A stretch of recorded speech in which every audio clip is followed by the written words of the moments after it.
Leaders of all Shanghai Cooperation Organization member states and observer states have arrived in the eastern Chinese coastal city of Qingdao for the SCO Summit, which begins tonight. It's their first summit since India and Pakistan joined the SCO as full members last year.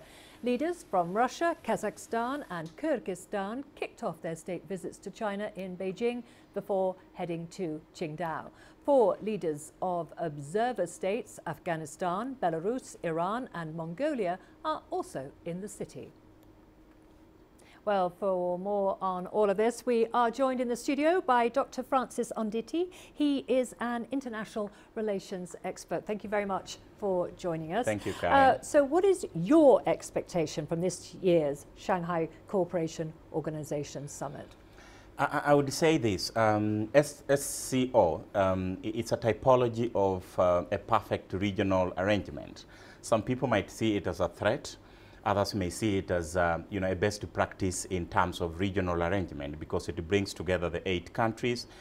Given that India is coming on board, I think one of the things that they need to discuss about is, the India-Pakistan border, Kashmir.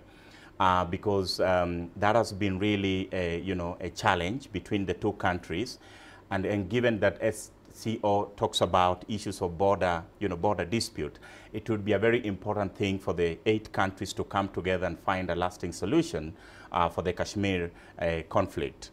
But also, more importantly, even as the world moves more deeper in terms of threats around trade wars and all that, I think this arrangement, this regional arrangement, would offer alternative in terms of how different countries within a region can actually advance their trade. Yeah. Okay, let's talk about the bloc. It has China, Russia and India, so it's very hard to ignore. What kind of influence do you think is this SCO grouping likely to exert on global affairs? Earlier you said some people would regard them as a threat.